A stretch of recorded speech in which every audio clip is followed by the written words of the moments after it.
Hello, it's Nick's forecast. It's January 12th, Wednesday, and today I just want to talk about the deal. Whether you're a house or you're buying investment property or you're buying a commercial property, hopefully, or a commercial building, or whatever. Sometimes when you're doing deals, you get so price issues and price. In a hot market, it's not going to be as much of a big deal, but if you're in a soft market, because they're out there, plenty of them all over the U.S. What happens is people get so focused on the price that they try to get in this negotiating things, and sometimes you're going to lose it. A good agent's going to go ahead and go ahead and get the property. Even a hardcore agent that's selling it, trying to when they're not like there's some kind of hardcore negotiator. A lot of times you can price, property at a deep price, but don't focus so much on the deal and more on the actual property. And you have to stop thinking so much price wise, because even if it's, a few thousand more, a few thousand less, it's not going to affect too much as far as, it's a rate. Your payment won't be much because rates right now are so low you can get over. So there's a lot of space. So I'm telling people is, look at the deal itself. Look at how you're going to acquire the property, especially apartment buildings. Your goal is to acquire the property because long term you're going to make more money. If you're buying a house just to live in it, then that's great. But you want to get the house because even price, the thing is that it makes the value the other properties in the area go up. And a lot of people don't know that. I mean, if you know you can get the value and you can sell her, then you do it. If you have a listing agent that's pretty hard and their ego is getting in front of them. I always tell people you always don't want to get too emotionally attached to a house. You want to look at other properties. House is an investment property, basically spin and dump, or you're going to run it out, attached to it because there's all properties. This is where a lot of agents, I had to learn this the hard way a long time ago. This is lose a lot of deals, real estate agent. And also, too, you lose a lot of investor or just a buyer looking for first house or just a buyer properties anyways. An investment is that what happens is it gets really out in front and it screws you getting deals done. And that's kind of a thing. And that's a big problem, especially in high-end product is moving. In other words, houses, apartment buildings, whatever, commercial, residential, where products moving quick, and are moving, the houses are moving, and commercial buildings are moving, more apartment buildings than houses.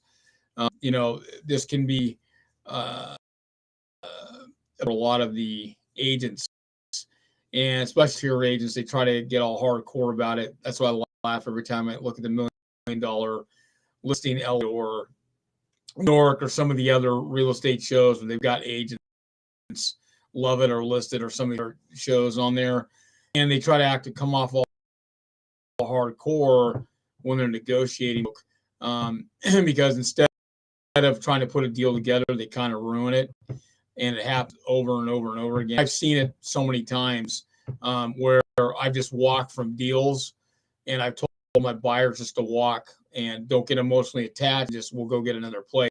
And I've done that in commercial deals with apartment buildings and stuff like that, where you've got a listing agent that's totally out of control. I'll give you an example. On this one building in Seattle, I was representing my buyer. Also, I was a mortgage broker on it too.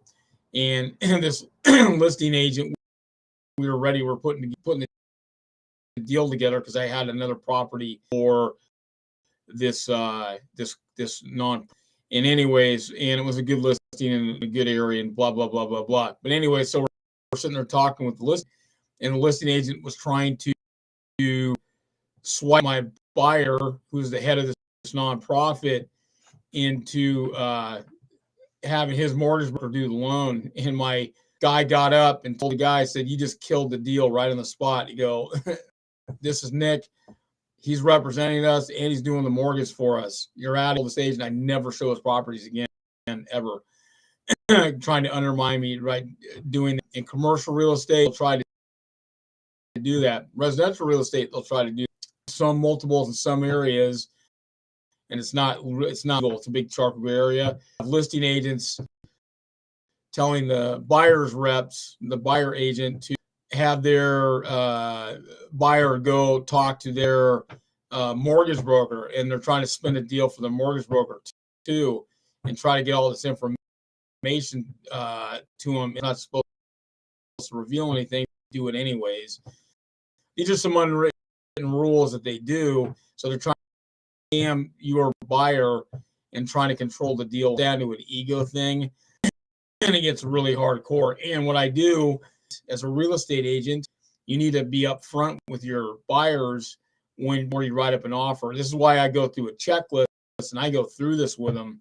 I talk about it. Even when as a listing agent, I'll talk to them about certain things that'll come up.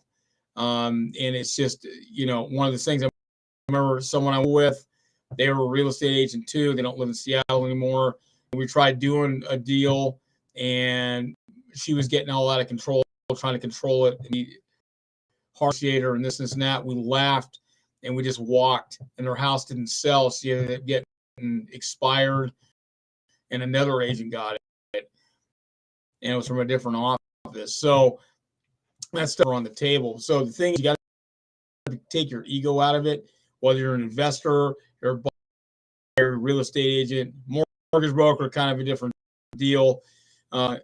So that's kind of on a different end, but this is something to think about. Grant Cardone talked this last couple of sessions that he runs on his Monday, and he's talked about that, losing the deal like that.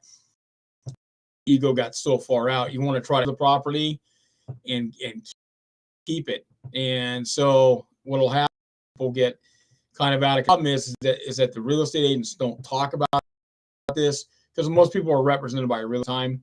I'd say a good majority, you're talking, up in the 90+% range, probably a little bit higher. But as an agent, you need to make sure that your people know what the hell is going on. And this is a problem with, like I said, this gets back to the designated broker for the office of the broker owner, because they don't train the real estate agents. And you as a buyer there, or an investor working with an agent, this is the stuff you need to know. So they're not going to tell you any of this stuff. And this is why I'm telling you this stuff. It's just because no one's going to talk about it, and no one's going to tell you anything about the deal on this. Is that you need to be wary of this doing a deal, is that you want to have more houses to look at than what you're looking at. Don't be afraid to write up multiple offers if you know they're going to, one or two of them going to get kinked. It's always good to have more backup just in case, especially if you're writing multiple deals as an investor. Do that. You have to remember that the ego, even buyers agents' egos can play into it really hardcore. The good agent stays out of the way. When you before, one day I'll get into in a more spec and building problem. But there's one agent in Washington State. He's over 70 now, retired, but back in the day, he was still top in this company. He's still the top guy in the company. He's in the top 5. He's just not doing as much as he used to, but he used to do all new construction. He might carry 6 at a time. And but one thing is, and he was making more money than everybody else. He's one of the top 10 agents in the United States, but he was always quiet, never showed up to big company meetings to get his reward and stuff. He didn't care about it. And but he was a top agent, and he was a top guy in Washington State. And the thing is, he stayed out of the way, especially like myself when I was a mortgage broker. He knew I was as a real estate agent, mortgage producer. And he just stayed out of the way, didn't let his ego get all weird. Told me to do this, this, and this to appease, to make sure you appease the builder, because the properties were going quick. No problem, no big deal. Title and escrow, no big deal. That could be it sometimes. Technically, by law, and every just, I think every state, pretty much every state in the United States, but you have to check on this. You check with your real estate attorney, you can find out. You have to talk to your attorney, talk to him or her. Most of the laws in that, the buyers get to pick the escrow and not the listing agent, and they can pick the title as directed by the seller, which is basically the person putting the property up. But it wasn't a big deal because you're trying to get the deal closed. So yeah, you do some things to appease a builder, fine. But the thing I'm saying to you as an agent that's worth millions and millions of dollars doesn't have to work, but still is out there every day working 12, 15-hour days like I used to do all the time, still do. It's not a big deal. You want to try to get the deal done, stay out of the way. Governor Grant Cardone was talking about a few months ago where his lawyers, he gives them a whole basically raft of stuff that he wants. He wants a lawyer that's going to get him to close the deal, not kill it. Lawyers can be deal killers too. So, when you go talk to your lawyer, you want to make sure the lawyer doesn't kill your deal. But you make sure you're legally in the right area to make sure your stuff's done right, so you don't have any, claims or responsibility against you. And it's a good thing to have. But anyways, they can still kill deals at times. So anyways, doing the deal, you got to make sure you got financing in place, unless you're going to buy cash, and most everybody's anyways. Make sure you got the proper loans, all your documentation, and then you put your deal in. And your goal is to secure the deal. Sometimes it's not bad, mediocre type where you're at, because not everyone in the market in the United States is hot. There's a lot of places that are still mediocre or slow. But even then, not a bad deal if there's a lot of people looking around in the property. Just make a full price offer and get it and secure it. If you got it lined up, do it. You got your financing lined up. Your agents got their stuff together. Mortgage brokers got their act together, and you have your act together. Then do it. I don't care if you're an investor, you're a buyer, buying homes, or you're getting commercial buildings or apartments. So apartments are go. But these are things to look at. Don't kill the deal. Remember, the egos can you. So, excuse me, and don't get caught up in that game. Your goal is deal done and get it closed, so you can. If you're going to flip it and dump it, and then rent it out in 6 months, you're going to keep it as a rental or whatever you're going to do. Get the deal. If it's a good location, good property, then you want to go ahead and snag it. So these are when you're with deals and you're putting stuff together, is that you want to think about this kind of stuff as far as the psycho, also putting the deal together. Because there's a lot of people on a deal, but still the other real estate agent has to communicate with the other. Like I said, it's a cherry, usually 1 to 3 years. They're still do it a lot of times to meet cherries or anybody under 4. And a lot of the agents right now aren't that scored away because a lot of the markets are hot. Don't have the skill sets yet. So this is something you need to factor in for you buyers.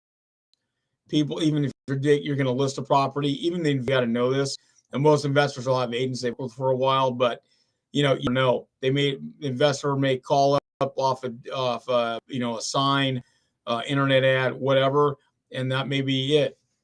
And they may do a dual transaction, or they'll get that person to represent them, buy something else because they don't want that property. Same thing if you're a buyer, you look at a property and you call in on the ad and working with the agent, which is cool. Ready to ask them these questions. Now, remember is that these agents that you're dealing with, if they advertise in a real estate book, that means they've got some sort of success, because it's not cheap in the book.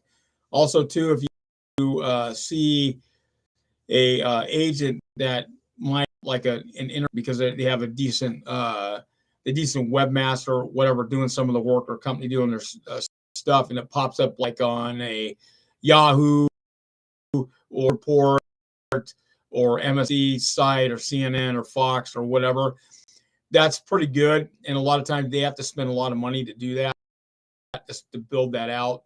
That takes some time to do, but when you see those kind of ads that pop up, don't be afraid to hit that ad. And that tells you the agent's some success and they're doing some stuff, you know what I mean? Or even an agent that's working and farming it.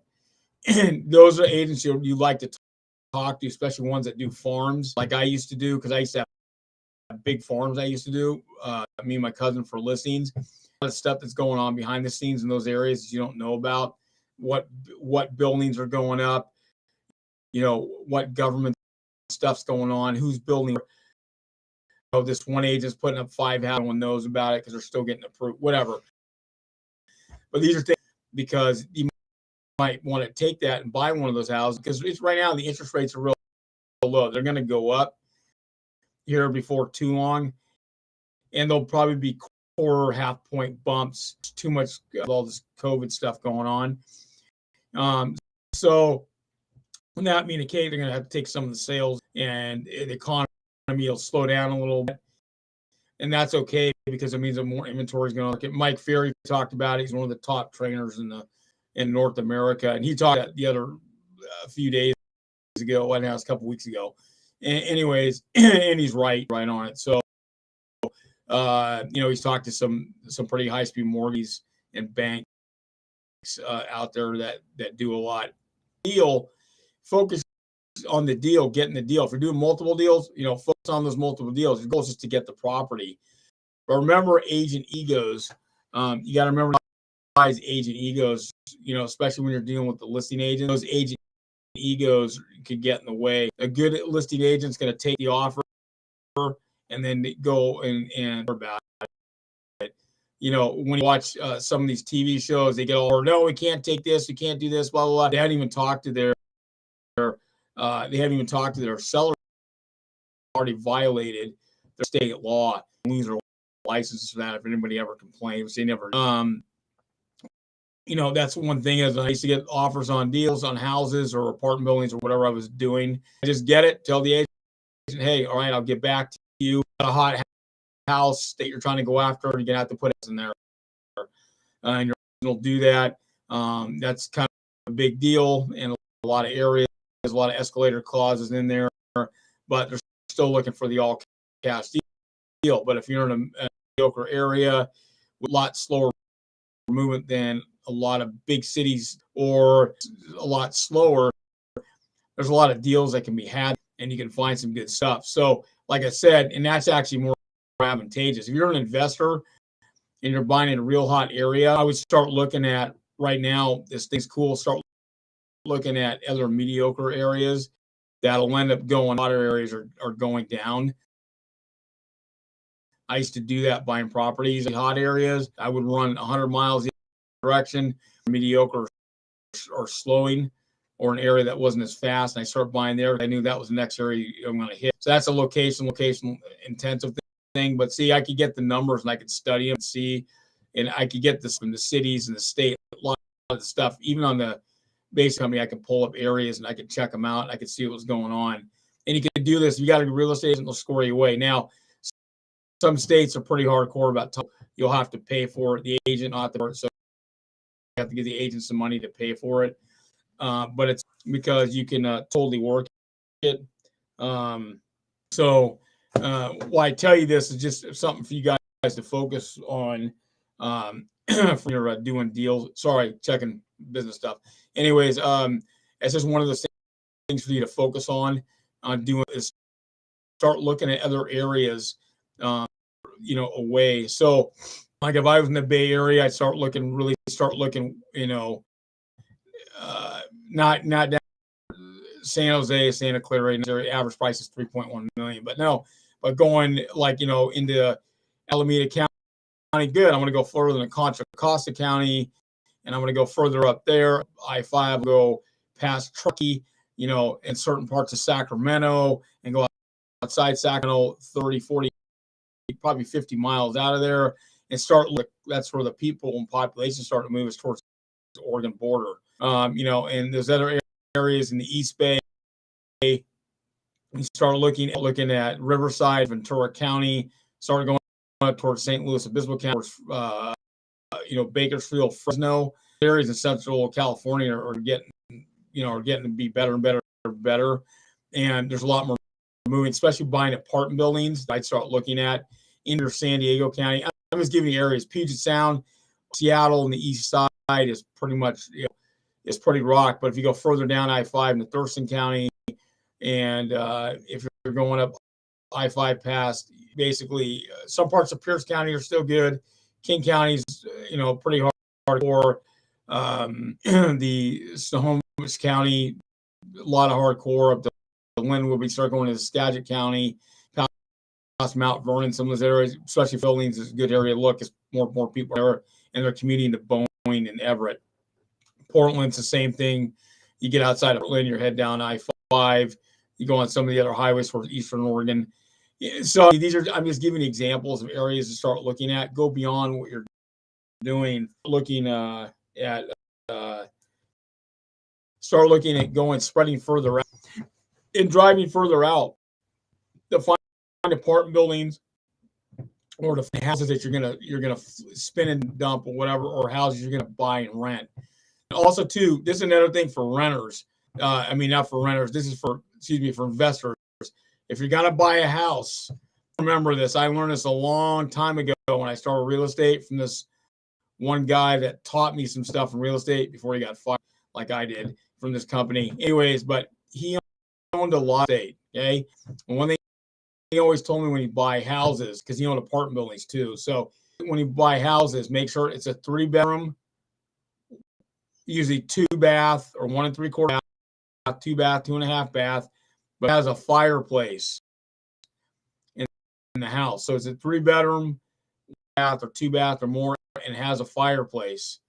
A garage, you may have one. If it doesn't, you can add one. Maybe you can't. Whatever. Just make sure it has a fire. So I'm giving you that and some advice for you. Make sure it's a 3-bedroom bath and it has a garage or not the end of the world. So just some thought of the day. If you got any questions, nickforecast.com or go to Facebook at nickforecast, and I look forward to you again.